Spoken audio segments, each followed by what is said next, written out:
Welcome to the We Are Women Empowered podcast, where our goal is to empower you to create your best life now. Here's your host, Nikki Ubaldini.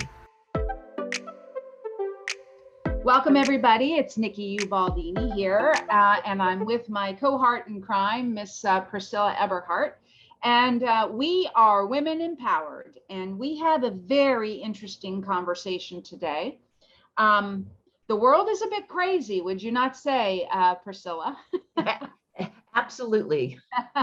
And you know, I was just discussing with Priscilla how I can feel the energy is very different. We all are feeling different energy. We know that life is different from what we knew before.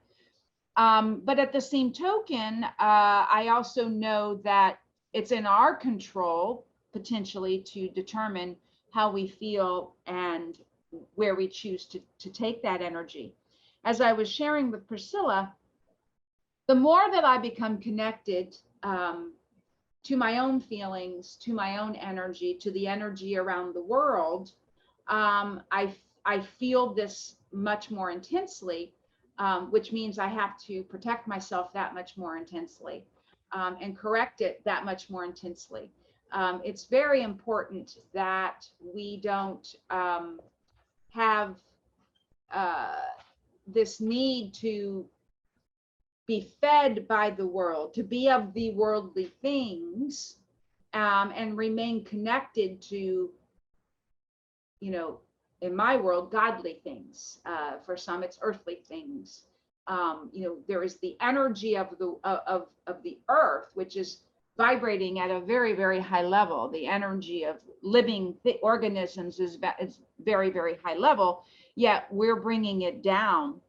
And one of the things I said with you, Priscilla, and you can jump in at any time, is I personally have four friends, people that I know very well, who have either children, meaning teenagers, and or young adults that have recently been Baker acted. Wow. And Baker acting, for those of you who don't know what that is, means that they were put into a mental institution for evaluation. They had either psychotic breaks or suicidal thoughts, how do you say that? Ideations? I don't know. You know, they are having severe depressions, manic disorders, just craziness. And I mean, it's close to home. I mean, that this is for young people. And then on top of that, you know, I don't watch the news, folks. And that's, we're going to talk about not watching the news today. But, you know, scrolling through my social media, I learned just last night that there was a young, beautiful woman who was a former Miss USA, jumped to her death. I mean, it's like, you know. So Priscilla, I mean, we've been talking, so energy, all of this is about energy. I'm feeling the energy, and I know that I need to protect myself from some of this energy.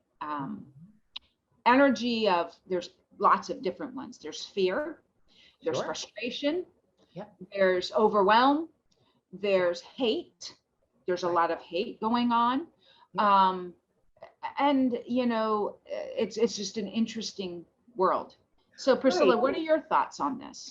So, you know, Nikki, I think that almost everybody out there can relate in a different way to whatever their circumstances are, meaning being overwhelmed by the circumstances around them, that having somebody close that could be sick or, you know, is being challenged in a different way.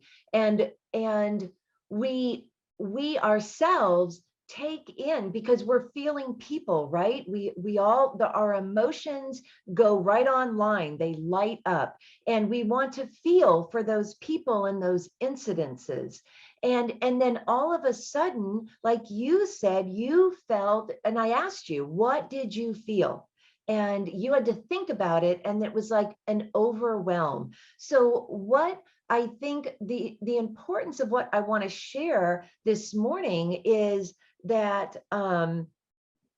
to when you feel that overwhelmed, when you're inundated with all of the negative, the sad, the bad, the things that are happening beyond your control, and they are now affecting how you feel, then that should be the signal of, because then you feel out of control. Right. But we do have control. Correct. You always have control because you have control of how you feel. So in order to get a hold of how you feel, you have to be aware of how you're thinking, because how we think is how we feel. So then when we can name, all right, I'm scared, I'm fearful that this is going to happen to me, I'm overwhelmed. Now we have something to work with, because then you go inside and it's, what do we do to shift from being overwhelmed or being fearful? My answer is always love, because love is the highest vibration. That's what I've taught myself.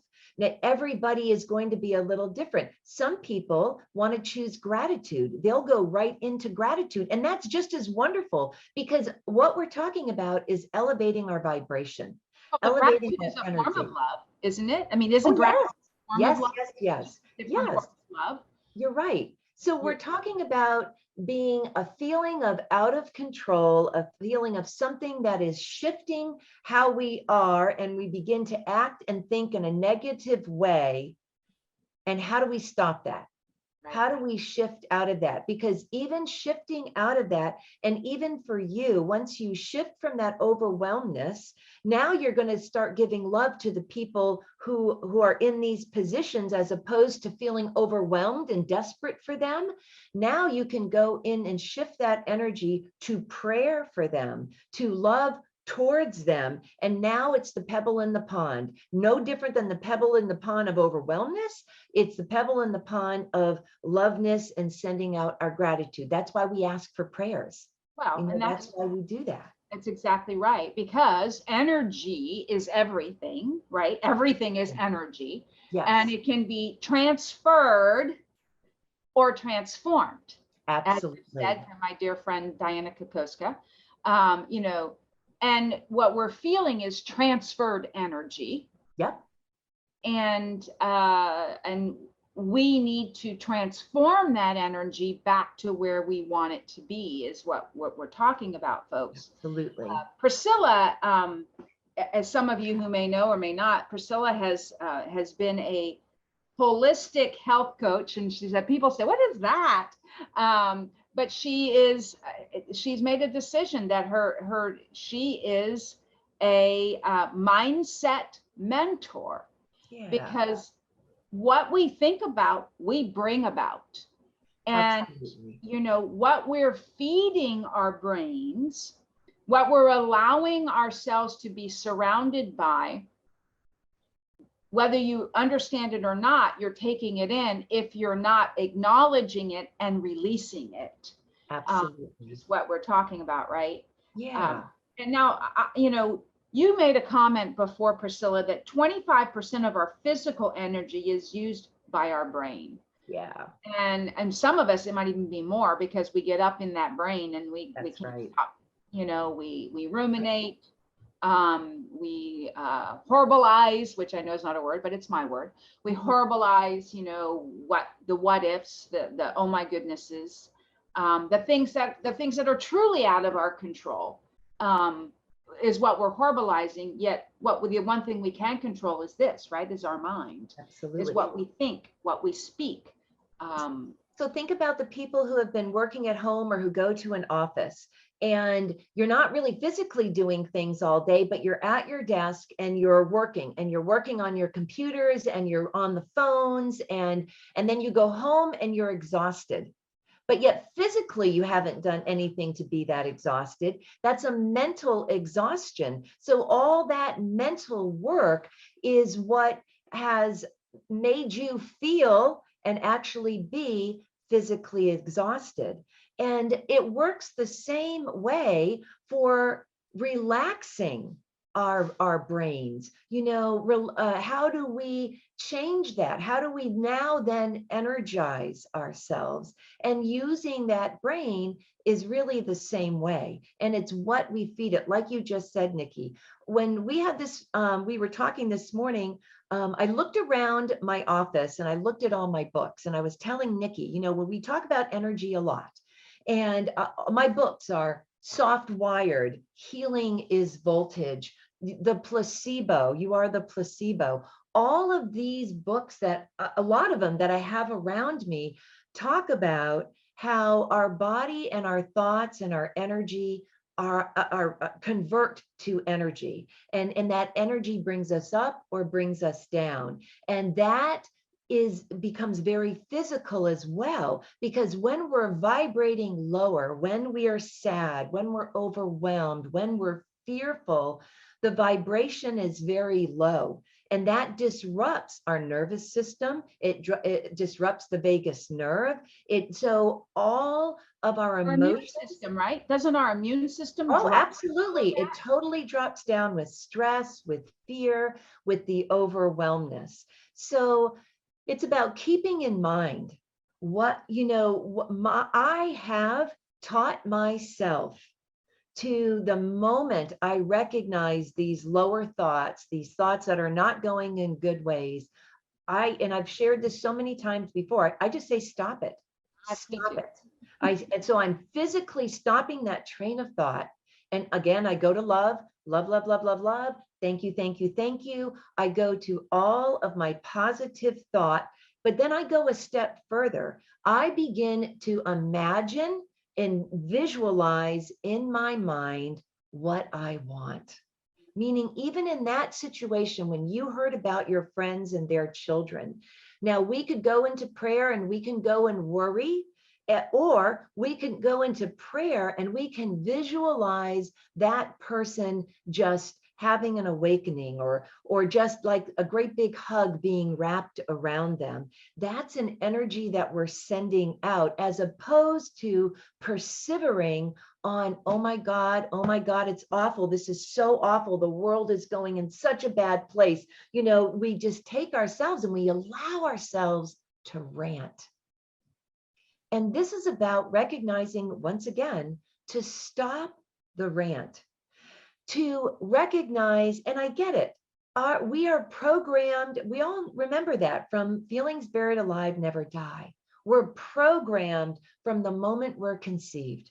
We're programmed by our parents. Now we all as adults, we know our parents did the best that they could do, but what was ever happening in their lives at that time, remember, it's a part of who you are.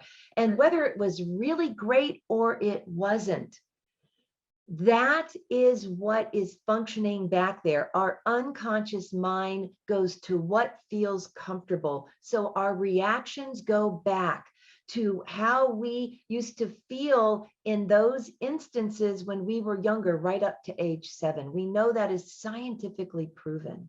Yeah. So then it stands, common sense would tell us then, if we change that voice, if we override that voice, if we listen to a different tape, if we read the books, if we choose to think differently, then there is a new tape. That's neuroscience.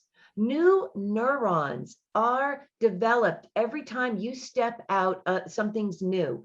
It pings, oh, something new. I'm thinking differently. And the more that you think differently, the more that becomes the basis of what you'll go back to think and feel. And that is the difference. That's a muscle, right?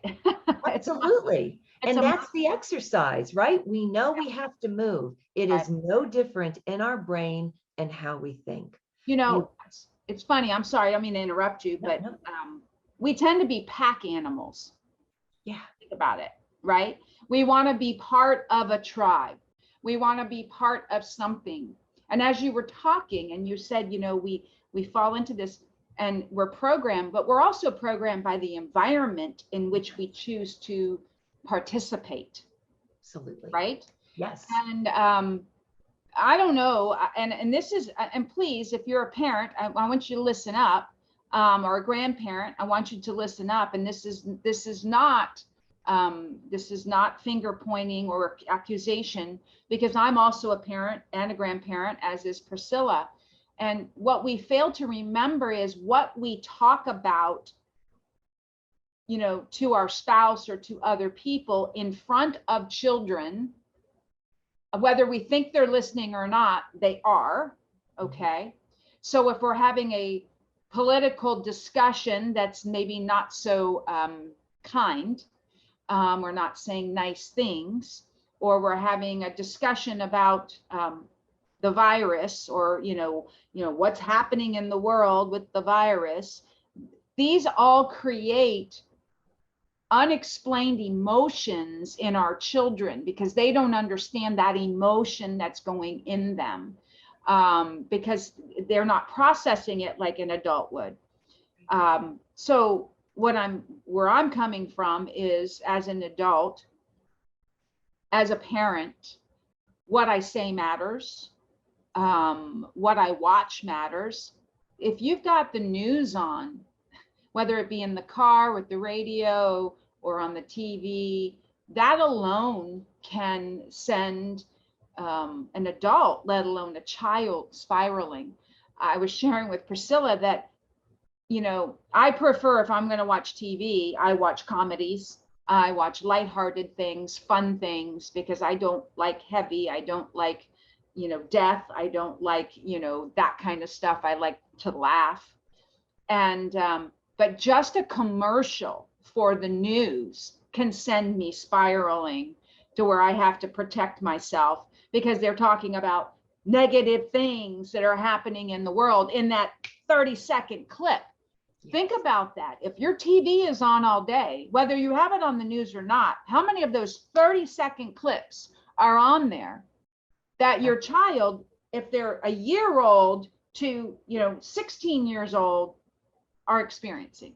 Absolutely. And they experience your reaction. So, the words, yes, are so important, but it's even the tonation of how we're talking with each other. They don't know how to process that all the time. And when we don't know how to process it, so if we're getting a sense that their voices are getting elevated and there's an edge to their words, they don't have to understand what the words are.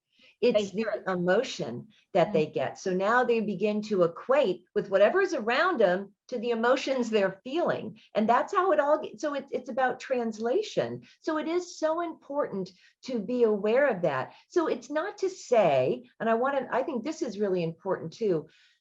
It's important for them to recognize that we can talk and we can get on edge, but yet we get back to the calmness, and that we can be okay after that event, right? So like I know there are a lot of parents who don't want to argue in front of their kids. And I don't think that serves right, because that's not reality. That is not how the world works. There is always going to be negative stuff in this world. There's always going to be something that you don't agree with.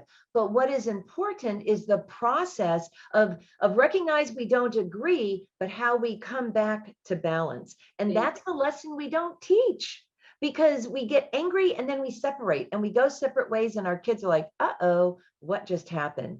So what would be wonderful to recognize is when that happens, to either parent or both parents or grandparents or whatever that situation, to be able to go back to that child in a calm, loving voice and be able to say, it's okay. It's okay. Whether they understand the situation or not, it's them all of a sudden recognizing that, oh, there was anger, but yet then there was an okayness that they came back to me. That's a learning.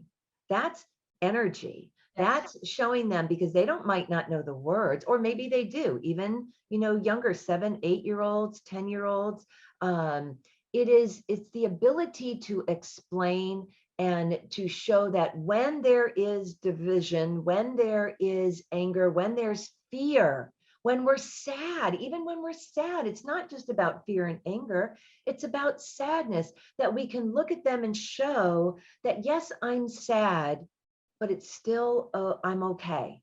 That, yeah. You And just, it's, yeah, you hit on something for me. It's okay to have that feeling. yeah, It's, and to help them understand how to get back from that feeling. yes, So children are frustrated, and instead of us saying it's okay to be frustrated, so let's talk about it, and let's, and know that you're still loved and you're still supported, and this is all going to be okay, or you're angry or you're hurt, or you're sad. It's okay to be sad. yeah, you know um, I have to give my daughter kudos, because when her son, he'll say, I sad, and she'll say, it's okay to be sad, but you don't have to be sad all the time, or he'll say, mommy's sad, or Gigi's sad. And when he recognizes, as a 2-year-old, he's already recognizing the energy yes, of the room.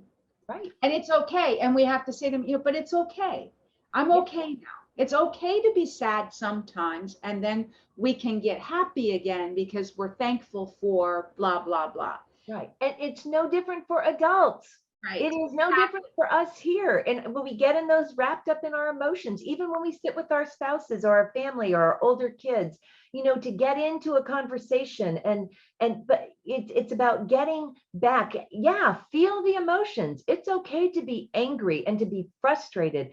It is natural to be fearful, but it's not to stay in those states of mind. It's when we linger on those states of mind, when you walk away from the news and now you're thinking about it while you're getting dressed from work, about whatever the situation is, whatever you're angry about or didn't disagree, or whatever you didn't agree with, we linger there instead of stopping it. Like Dawn and I, we watch TV for 1 hour in the morning, so I know what's happening in the world, and then it goes to music. And then I'm on with my day. I'm not going to be an ostrich. I'm not sticking my head in the sand. I know what's going on, but yet that's where I leave it, because I know that life is always happening. The world, there's always going to be stuff going on. And it's good to know, and I'll play my part, whatever I have to do in that bigger world, but it still comes back to my everyday. Your part. This Yeah. is what I want to hit. Our part is, we can change the energy, because we can transfer our energy, which is positive, loving, kind, forgiving energy, into the world that is not sending you back that energy. And it's okay, because your ripples will continue, and you will start engaging and engulfing others into your world, and they'll start feeling your energy.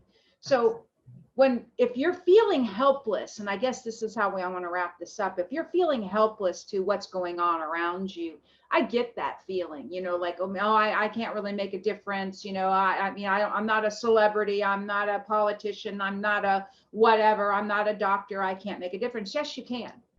Absolutely. You can make a difference by not accepting this energy, by not accepting and transferring this energy back into the world, back into your children, back into your grandchildren, to your friends, to your family, to your whatever. And sometimes it means that you have to cocoon yourself and do things, right, to protect our mindsets. Right. You talked about visualization, Yep. correct? Absolutely. Prayer. Absolutely. We all know the power of prayer, and we know the power of togetherness prayer, of not just one prayer. That's why we always ask each other to pray for each other. We know that. That is no different than groups of people that go in to do meditation together, because there's more energy when we're of like-mindedness. We are women empowered. Listen to that. We are women. We are women, and we are empowered, and we're empowered by each other.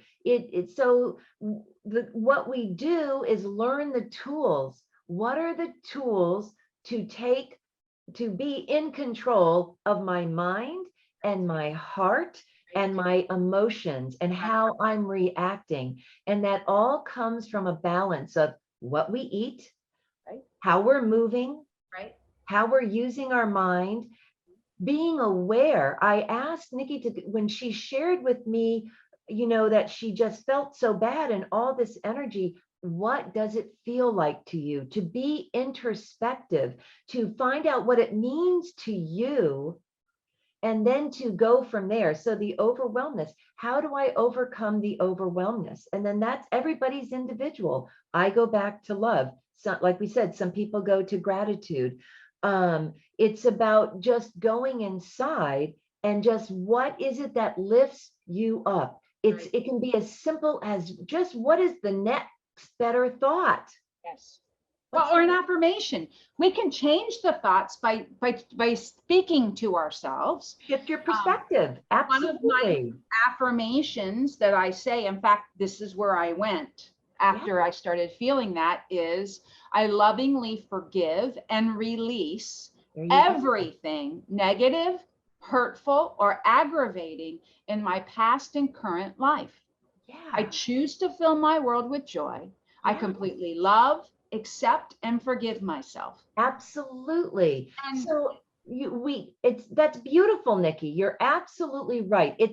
You have that has become your self-talk. That you have created those new neural connections, that's where your mind goes. Those are the same places that my mind goes when it's pinged negatively. I've trained myself.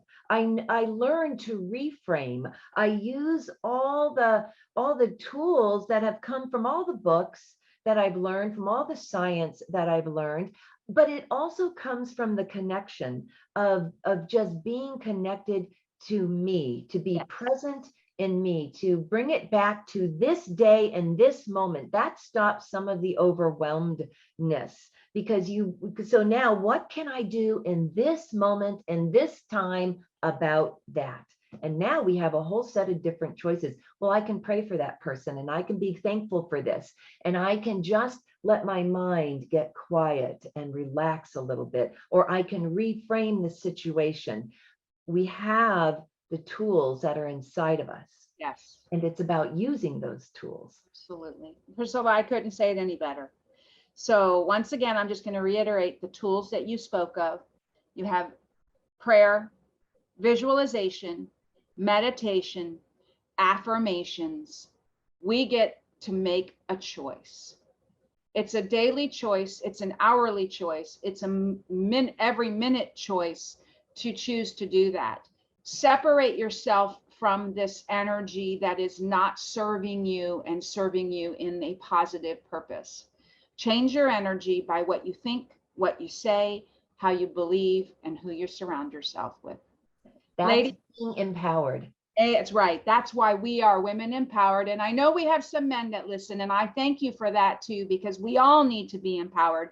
And we thank you for spending time with us today. I think we're going to pick up on this again and do another podcast, because I think we need to dive a little deeper into this about other options and things we can do to support our body through these energy changes. But until the next time, folks, we are women empowered. See you then. Thank you for listening to another episode of We Are Women Empowered. Don't forget to subscribe so you never miss an episode. For additional resources and podcast information, please visit us at wearewomenempowered.com.